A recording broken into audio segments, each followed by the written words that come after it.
This is Franchise Today, brought to you by FRM Solutions, providers of the best-in-class software solutions for franchise relationship management. Franchise Today is your destination for weekly information, conversations, and interviews with accomplished industry leaders, all of whom share best practices for sustainable growth and sensible franchising. Here now, your host, Stan Friedman, to kick off this week's podcast. Today is Wednesday, June 30th. I'm Stan Friedman, and this is Franchise Today. Well, I can only hope that last week was as pleasant a twist for you as it was fun for me. I hope, too, that you learned a bit more about me and my franchise journey, and that you will seek out more of Jack Munson's content on his Social Geek network. So, as you heard if you listened, exciting times are ahead for Dave Pasgan, Graham Chapman, and yours truly. We are literally days away from rolling out the Zor Forum franchise opportunity. For several months now, I've been airing commercials here on Franchise Today to attract emerging franchisors to learn more about our forum-oriented peer groups exclusively for emerging franchisors. Now, it's time to do the same with my peer group of franchise suppliers and professionals and invite you to learn more about our franchise opportunity that will enable some to add another feather to their quivers and others to perhaps take this on as a full-time endeavor. Either is okay fine with us, and we'll pay it forward to the benefit of the emerging franchisors that you may serve as a Zor Forum franchisee. Mind you, this is not an offering for the sale of a franchise. That said, be watching and listening for more, as Graham, Dave, and I will have documents and supporting information to share with interested, qualified, prospective Zor Forum chapter leaders and franchisees in the days ahead. Now, on to today's program. For over 30 years, Pizza Factory has stayed true to its roots. Hardworking owners and staff, family-friendly dining, and a high-quality product make them who they are. They take great pride in the smile that the first bite of their pizza brings to the faces of their guests, and they strive to make everyone feel as if this is their hometown pizzeria. Their motto says it all. We toss 'em, they're awesome. Hand-tossed pizzas that are simply the best. Each bubbly cheesy pie is made with 100% real mozzarella cheese and their signature sauce. It's hard to say what makes it so delicious. The dough, the sauce, or is it the fresh toppings? Or perhaps it's all of the above. I'm back in 2 minutes or less with Jane Riva, CEO of Pizza Factory, to break it all down. Franchise Today will be right back, but first, a word from our sponsors. We are all familiar with Vistage, YPO, and EO. Well, now comes Zor Forum, a somewhat similar type of executive group, but this one comes with a twist. Zor Forum groups are exclusively for franchisors. Imagine a peer group for sharing and networking on a platform built exclusively for franchise executives. Zor Forum members are afforded unparalleled access to best practices and some of the brightest minds within the franchising world through regular meetings and a dedicated communications platform. In this post-COVID world, a franchise-specific mastermind or peer group is an endeavor worth making time for. Zor Forum groups of 6 to 10 will bring leaders together that are in similar situations, but with exclusivity in terms of their competitive sets, so that each can openly help others benefit from their respective knowledge, perspective, and experience with no fear of competitive loss. Network, learn, strategize, and remain motivated along your journey. Join a peer group, not just any peer group. Join the only one designed for emerging franchisors. Join Zor Forum. Learn more at zorforum.org. That's www.zorforum.org. Jane Riva became president and chief executive officer of the Oakhurst, California-based Pizza Factory in September 2012 after she and her husband Bob acquired the Pizza Factory Incorporated franchising system from founders Daniel and Carol Wheeler and Ronald Willey. But she was a Pizza Factory franchisee well before then. In fact, the Rivas have owned Pizza Factory restaurants as franchisees for nearly 33 years and continue to do so to this very day. Always focused on unit-level economics and franchisee success, Pizza Factory recently introduced a new, streamlined express model to service the growing off-premise market segment, in addition to their larger footprint dine-in restaurants. QSR Magazine has already heralded the brand as the next big thing in pizza, and here to talk about it all is none other than Jane herself. Jane Riva, welcome to Franchise Today. Thank you, Stan. Happy to be here. I'm so happy to have you here. I can't imagine somebody who's had as illustrious a career as yours that hasn't yet been on franchise today. It's just not right, you know?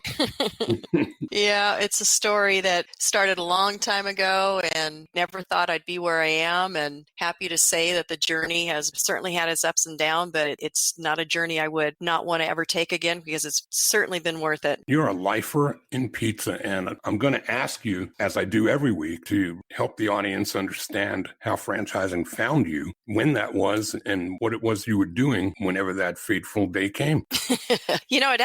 It's funny because I started out in high school, going a little bit further back. I started out in high school working for a donut shop. Fast forward till I was 20, and bottom line, I was given an opportunity, and that's what happens in our lives. Lucky for all of us is that we get opportunities, doors open, and somebody comes into our life that allows us to see what we really maybe want to do with our life. And this gentleman offered me a donut shop at a deal that I couldn't pass up. And it was my first experience being an entrepreneur. It was MJ's Donuts and Cookies. I started out with that for 3 years, and that's where I got the bug as far as being an entrepreneur or being a business owner. So that's where it started. I didn't go to college. I didn't go to all that stuff. I just was working my way through trying to figure out what I wanted to do. Then after I sold that, my sister and brother were involved in pizza, and that's how I got into Pizza Factory with my husband, Bob. Back in 1988, we signed our first lease. Back then, when you signed a lease, it was quite a while before you opened your store. So 2 years later, we opened up our first store in Southern California. And from there, we grew within the area, eventually developed 5 other stores in the area, anywhere from 1,500 square feet to 5,000 square feet. So that's how we got involved in Pizza Factory, was choosing that brand because of family. And eventually 2012, after working as a franchisee, I had been on the marketing team for the company, been an area developer, had tried my hand in a few different areas, but the founders were getting ready to retire. They had been doing it since 1978, done a great job, but they retired. They were done. Keeping up with the technology was something they just didn't want to take on. So they approached my husband and I in 2012, wanted to know if we would be interested in purchasing the franchise. So, as most people would do, we took a vacation to sit back and go, okay, we have to think about this and decide whether or not we were up in age. We weren't in our 30s or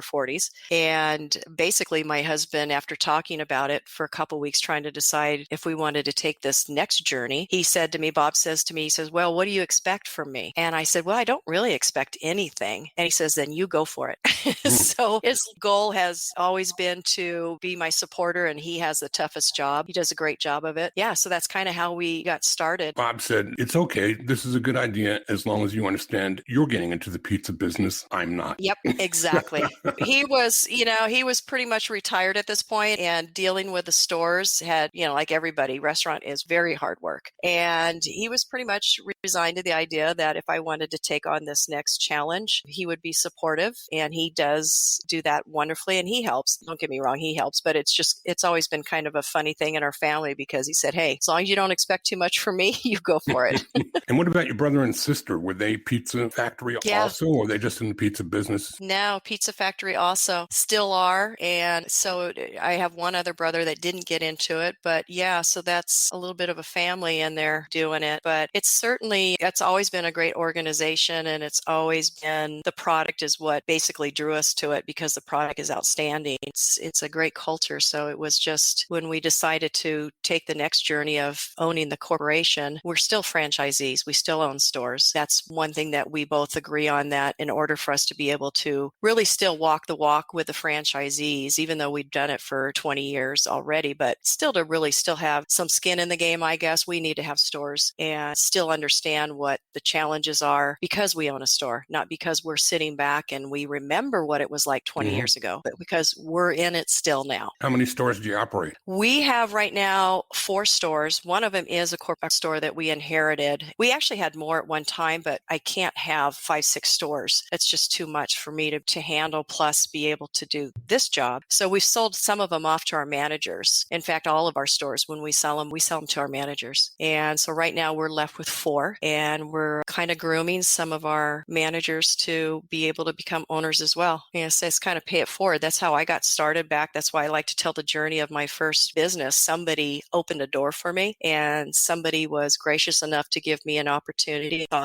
something that they thought I might be able to do and take over. And so that's what we try to do with the managers. Well, I think that's a great culture. I mean, it speaks volumes to your culture. And I think that having a couple of stores is always a good idea so that you've got a laboratory. You can try things in company stores before you roll them out to franchisees. But I think you've made a very valid point that is a good point to share with the audience, is that you've got 2 full-time jobs if you're operating any more than a few stores, and then you're splitting your time and you're robbing Peter to pay Paul, right? I remember when I was with Wing Zone, if we had somebody not show up for a shift, you had to pull somebody from your field ops team that should have been communicating with many franchisees in any given day, who all of a sudden got yanked to run a store today instead. In the same 8 hours that he's taking care of my company store, he should have been in touch with many people in the field and franchisees instead. And you kind of wind up in a place where you got yin and yang, and it's hard to ignore the need of the moment, but that's not healthy, is it? No, it's kind of like when you own your own business, you get torn between your family and your business. You've got kids, and sometimes you have to go to work, and you feel like you're not spending enough time with your kids. That's kind of an analogy I put with it, that the franchisees, what I am very fortunate though, is the staff here at the office, the team that I work with, they help in so many areas with helping me with these stores, but the management that we have in our stores, one of them, the Sholo store, he's been there over 20 years. One of my other stores, he's been there over 20 years. So I've been very fortunate that the stores I do have, I've got a great management and a great crew at the stores, but also the corporate team here, they can jump in and help me when needed, whether it's marketing or putting out a fire or something. So I have been very, very, very lucky and very appreciative of the people that are helping me to do this, because I certainly, there's nothing I'm doing on my own. It's always because of the people that are around me. So when you became a franchisee in the very beginning, what stage of maturity and growth was Pizza Factory at then? Back in 1990, it was only at the time that started franchising in 85. So it wasn't too old, but we were still in a great atmosphere of growth, and the technology back then really wasn't that kicked in or dialed into restaurants yet. So it wasn't too big of a deal that we didn't have things. But then as it got to be maybe 5-10 years in, okay, the POS systems were getting much more prevalent in business.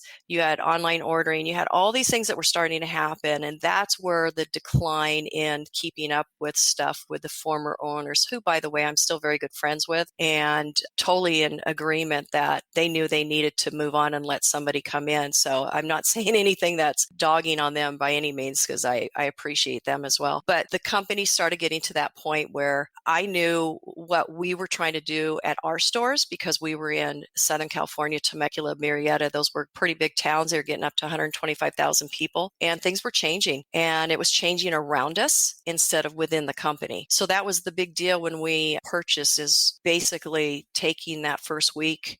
I already had an agenda, but what were all the things that we felt we needed to do to support the franchisees better, make us more competitive, and keep us in the game with what's going on? You have to keep up or you're going to get lost. You're going to get lost in the dust. What about culturally? Was the no bully zone something that was there already, or did that come later with you taking over the chain? Talk a little about the brand itself and the progression of the brand. Yeah, the no bully zone actually started in our Temecula store, and it was when we were a franchisee. We were not the corporate owners. And what brought that up for us was there's so many kids that work in our restaurants, and there's so many kids that come into our restaurants because it's pizza. It's a family place. Not to say that the adults didn't need as much awareness about anti-bullying, because there's plenty of adults out there that participate in bullying as well. But we focused more on the kids and going to schools. And I wanted the culture of my restaurants, when a new employee would come into our store, doesn't know anybody, and he goes to, or she goes to a high school where he may not even know who these other people are. They don't run in the same crowds, and they feel very alienated. And that always bothered me. It it bothered me if kids I felt were just kind of not friendly enough to the new person, because everybody remembers their first job, how scary it is and how you just feel like you're just really not a part of the group. So that's where it started. And then it just kept blossoming into, like I said, going to the schools, talking to kids, having programs, and just bringing awareness to everybody that comes into our store or works at our store that bullying is not allowed. So that's how it started. When we got into the corporate part of it, we continued the program and made it much larger. We started taking,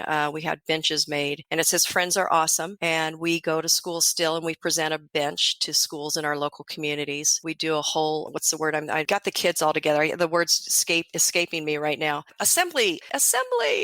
But it's usually like kindergarten to fourth or fifth graders is what we would see come. And they would sit and listen and they would engage with us, and we would get programs started and just talk to them about using the bench. And it wasn't just directed at kids that are being bullied. It's also directed at the kids that are the bullies. Because if we don't talk to the kids that are the bullies and see what is causing that, then there's always going to be an issue, because they probably need as much help as the kids that are being bullied, because there's obviously something really going on with them. So anyways, I could go on and on about the anti-bully program because it's really near and dear to me. My son experienced it a lot. My son is gay, and he had to go through that whole thing, especially being in a Christian school. So he experienced a lot. So there was a lot of things that drove us to want to really be passionate about it. But just the world in general, kindness is not something that is in the forefront of people's minds. Unfortunately, it's really fallen short in our society. And anyway, so we're just really big into that. We're also into the No Kid Hungry, making sure that the kids in our communities are fed. We've recently started partnering with One Tree Planted, because the environment as well is something that we want to be a part of, to make sure that we're doing our part. So we do fundraisers, or not really fundraisers. We'll do buy an extra large pizza. For every extra large pizza we did a few months ago that was purchased, the company would plant a tree. So we do stuff like that. So there's a lot of things that we're involved in, but community is a big deal. You have to go into community feeling like you're part of it and not expected from your community to support you. It goes both ways. So, and that's one culture that definitely carried over from the founders, is the sense of community and the importance of it. I'll tell you what, let's do MJ, and I can call you MJ, right? Oh yeah, absolutely. Why don't we take a quick break? And when we come back, I want us to have a deeper discussion about the pizza factory pre and post COVID. You're a hot ticket right now. Industry trades are talking you up. And I have a suspicion that this new express model that you're bringing to market might have a little to do with the last year and a half of lessons learned in COVID. And I want us to get into the difference between the original 3,500 or 4,000 square foot footprint and what you're doing now, and how well the two can complement and work with each other. So we got a lot to unpack, but let's take a quick break, and we're back with Mary Jane Riva, CEO and franchisee of Pizza Factory. Franchise Today will be right back, but first, a word from our sponsors. Hey, franchisors of restaurants, bars, grills, and taverns, and multi-unit franchisees, listen up. This message is for you. Atmosphere TV wants to help you cut costs on overpriced cable TV for your business, and either replace it completely or partially if sports programming is essential at your locations. What Atmosphere TV provides are 100% free programming options with nearly 50 channels of highly engaging and entertaining programming that is audio optional and guaranteed to please your customers and even increase their average ticket per visit. So here's how it works. Atmosphere hooks you up with an Apple TV HD receiver loaded with nearly 50 channels of fully licensed, no cost to you, fun and lifestyle programming. These channels include Chive and Red Bull TV, bloopers, superhuman feats, and an array of viewing options that don't require sound to be enjoyed. And this offer is not just limited to restaurants or bars. No, any business with a TV screen in its waiting room can benefit from Atmosphere's free programming offer as well. So what are you waiting for? Cut the cord on overpriced cable and get Atmosphere TV with its 100% free, engaging, and entertaining programming options. Keep your guests happy while they wait to see you, instead of watching the clock and their wait times. Chiropractors, doctors, dentists, auto repair shops, anyone with TVs in your waiting rooms, jump onto this amazing offer today. And if you text the word franchise to 474747, Atmosphere will waive the $100 setup fee for the Apple TV HD receiver that they'll ship to you as well at no cost. Atmosphere TV, changing the way businesses view television. Find them online at atmosphere.tv, and remember, text franchise to 474747 for the no-charge Apple receiver. Cut the cord and get rid of cable today with Atmosphere TV.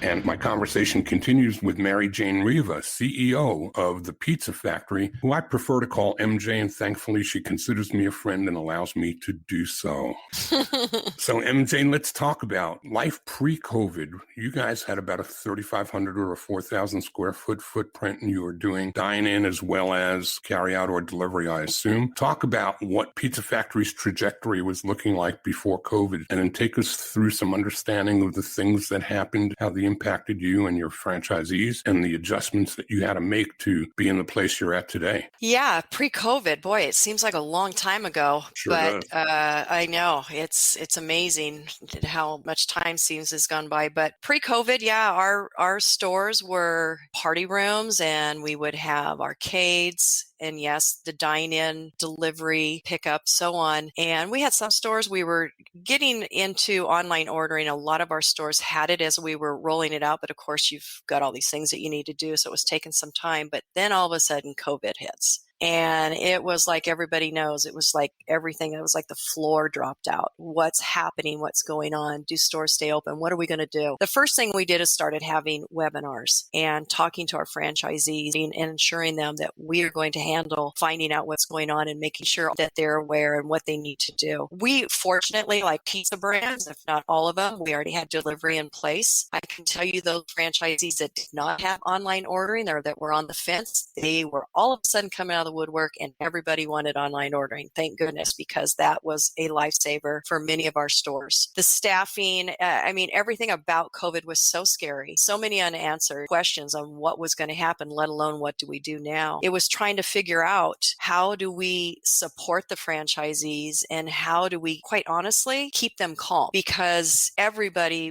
it's your business, it's your livelihood. What's going to happen? So we did our best in that area, and we literally had 2, sometimes more podcast webinars a week, making sure all materials were out to them and telling them, talking to them about curbside. We implemented curbside, which was used somewhat, but surprisingly not as much as I thought it would be. But delivery obviously improved tremendously. Our stores, after the initial probably 2 months, just took off running, and our sales just were going through the roof. And it was baffling, because it was like, okay, where's this all coming from? But the reality is there's so many other people that were closing and that weren't allowed to stay open. So we, like I said, we had franchisees that were seeing numbers, and still are today, seeing numbers they haven't seen in 10 years. So it was a real trying time. It still is, and we're still navigating our way across it. But one thing that we did realize, and not just because of COVID, but just the whole labor issue right now, is that there needs to be a model that we can introduce that would allow franchisees to either complement their area, because now they're busy and they want to grow. And we have other people that want to join our brand. And the express model is a model that less labor, less money to get into, somewhat easier to, and I say somewhat because it's still a restaurant, but somewhat easier without having a dining room to operate and have multiple units. So we worked on getting that rolled out, and any other programs, we just pushed on all the other programs we had. What was one of the really other factors that helped us a lot? Usually our mailers, the door mailers that you send out to people's houses, wasn't working as well pre-COVID. And all of a sudden that is just going crazy now, as everybody's in their house. So there was things that we learned about marketing. There was things we learned about operations. Staffing is the big issue right now, but staffing is a big issue right now, because the government's making it easier to stay home than to work. But what about during the height of the crisis? You're employing young people, I'm sure, in most of your restaurants where your franchisees are. Mm-hmm. And so how did you overcome parents going, you're not going anywhere? What do you mean you're going to work? Mm-hmm. What was that like? As a parent myself, and sympathetic to the fear that everybody was having about not knowing what this virus actually was doing doing or not doing. If the kids didn't come to work, the owners are making up some of the hours. Other employees were kicking in and working more hours. So a lot of employees that were maybe part-time were now full-time. And it was just trying to work around the issues. And it gets to some stores where the labor issue got to some stores to where modifying hours was necessary to do. We allowed that. We weren't going to make stores stay open till 10 o'clock. Let's say we say, close at 8 if that gives you a break, because a lot of it is now they're working so hard. They just need a break somewhere. Mm-hmm. They need to be able to take a breather. I remember speaking to Steve Jackson at Hungry Howie's, and similarly, everybody was worked to the bone, and you couldn't get people to let their kids come to work. So I think that they did similar things. They reduced their hours to a single shift to try to get everybody to work one single shift in the most important hours of the day instead of trying to spread too thin and work everybody to the bone. They just couldn't hold that pace. Yeah. And, for us, the other thing that it's funny because basically our stores went from a dine-in layout to they were an express unit. Now there's no more dine-in. So all you're doing is just take out curbside and delivery. So basically you've got all the square footage and you're not using it anyway. So that part of the staffing helped. You don't have the salad bar anymore. You didn't have the buffet anymore. So you're just basically operating an express unit, but you have a heck of a lot more square footage that you're paying on. So there's other things where it got heavier in one area. Well, you're able to lighten up here because now you don't have the party rooms and so on, all the people coming in. But yeah, and then if somebody got sick, what do we do? It's just been a very tough year for everybody. Our franchisees have stepped up and done an awesome job, but I sympathize with the stresses that they've had and continue to have today with the labor situation. What about windows? Do you have drive-thrus? Are you like end caps or? We do have some drive-thrus that we already had. Those obviously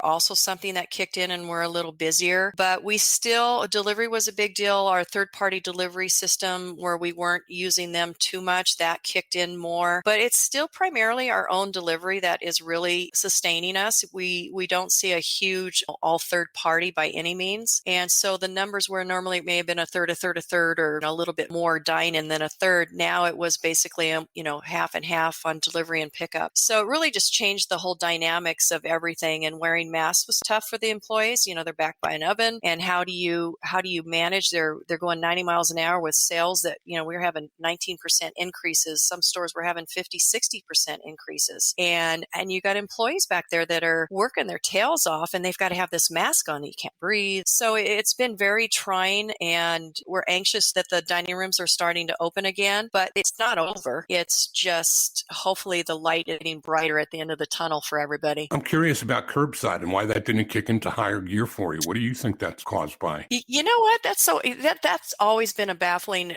thing for me as well. It's why did it not? I mean, obviously it did work in some stores. Obviously it worked better than others, but overall it wasn't like all of a sudden we went, wow, this is huge. People still came into the stores and picked up their food, or like I said, delivery picked up, but people still came into their stores. So we even had it set up to where, you could order online and just, you let us know when you're there and you don't have to pay, because that's kind of an issue for people at curbside. Like now we've got to pay. And so it was making it easier. Same as outside dining. We had it set up to where they never had to come in and order. Everything was done remotely through their phones. It was finding those ways around of keeping people out of the inside of the store and still being able to have an experience.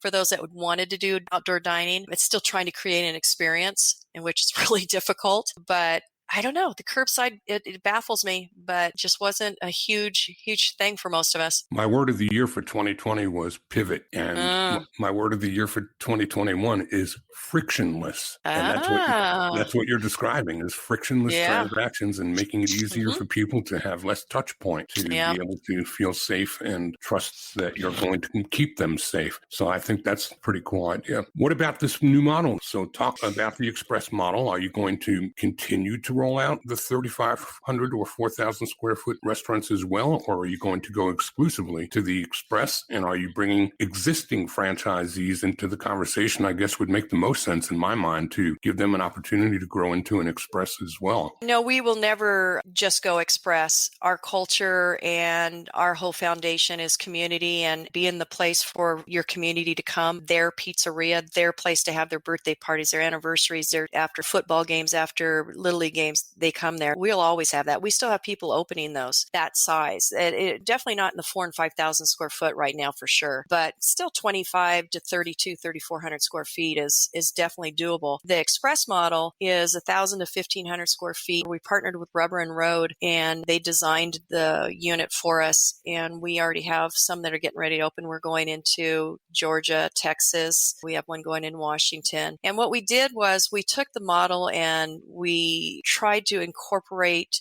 our culture into it, still making it everything about our bully program, everything about community is still resonated throughout the store in what we did, because we don't want Pizza Factory Express to be a complete different unit from where we came from. It's an additional opportunity for existing franchisees to grow in their existing markets or just to become multi-unit operators. If we have a store, for instance, we have one of our existing franchisees that has a 3,500 square foot sit down, but he knows he has a lot of guests that are on the outlying areas that he just can't deliver to from there. So he's looking at opening an express to complement his people that want to come to him for dine-in. They still can, but if they're out far enough, he can still also deliver to them. So for the franchisees, we have a program for them, an incentive program to help them to grow and to take this model and start complementing either their areas or, like I said, just become multi-unit operators. For new prospects, franchisees coming in, the ability to do 2, 3, 4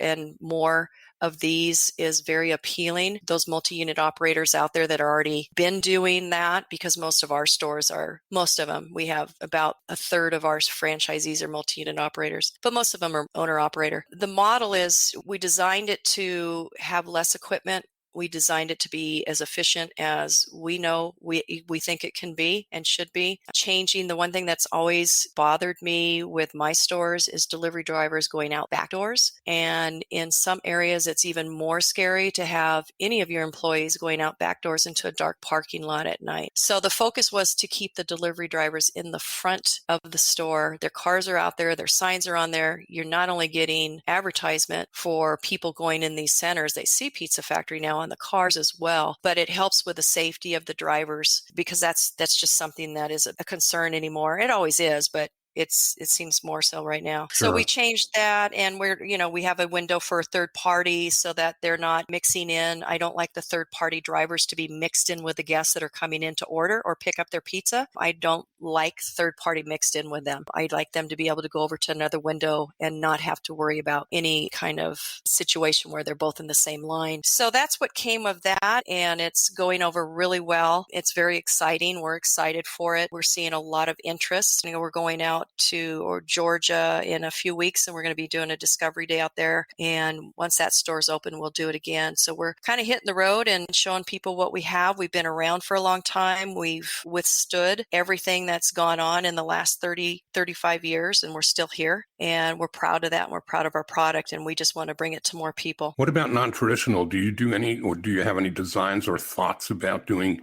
campus or arenas or airports? Yeah, we actually have a prospect right now that's talking to us about airports. And that's one thing that I definitely can say about Pizza Factory. We are not cookie cutter. There's nothing about us that is cookie cutter organization. Most of us here have been franchisees that work in the office. Our model is always flexible. If somebody comes to us and say, hey, I have a conversion, or I want to try it here, or I've got this C-store that I want to do it, we're open to anything. We don't look at anything as a no. We look at it and see if there's a possibility. I don't like to go into anything with closed-minded and say, no, we can't do that. I don't know that. I don't have all the answers. So we're very flexible at looking to see where people want to go. It's kind of interesting and fun because there's ghost kitchens. There's all kinds of stuff out there right now. Yes. The company and the stores are doing so well. It's just our franchisees are ready to grow, and it's just a really exciting time. When you come to Georgia, I'm hoping I get a phone call. You bet. I can tell you, but I'm going to be there around the 23rd. I think the Discovery Day is on that Friday of July. Doing it in Atlanta or where? Atlanta. Perfect. Yeah. I'm looking for a phone call and certainly hope that you and Laura Tanaka will both be here. I don't know if Laura's coming, but you'll have to just suffer with just me. Well, that won't be too tough to do. MJ, anything I haven't asked you that you wish that I did?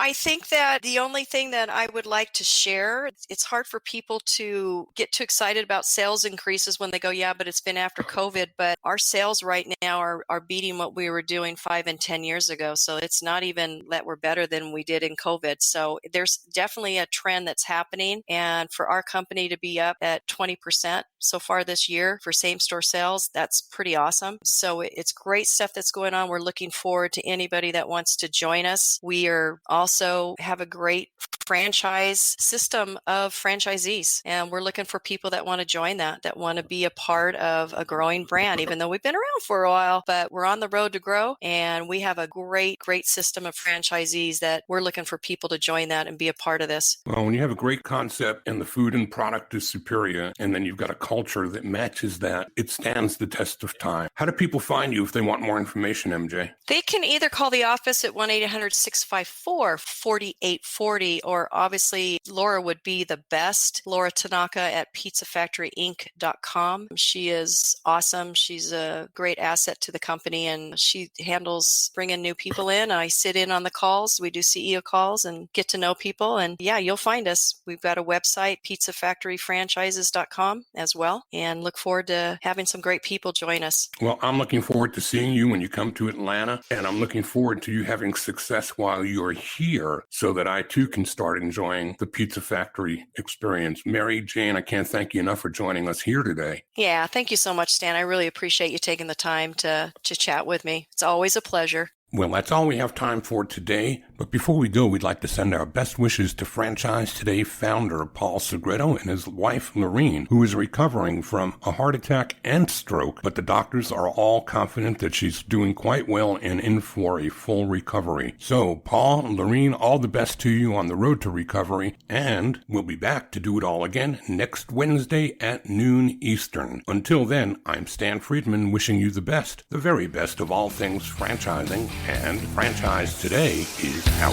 Franchise Today is a production of FRM Solutions, providing best-in-class CRM tools to empower relationships with prospective and existing franchisees. No excuses, just solutions. Find them online at frmsolutions.com. Join Stan every Wednesday at noon Eastern for another live episode of Franchise Today. Or, as always, download episodes on demand at blogtalkradio.com or iTunes.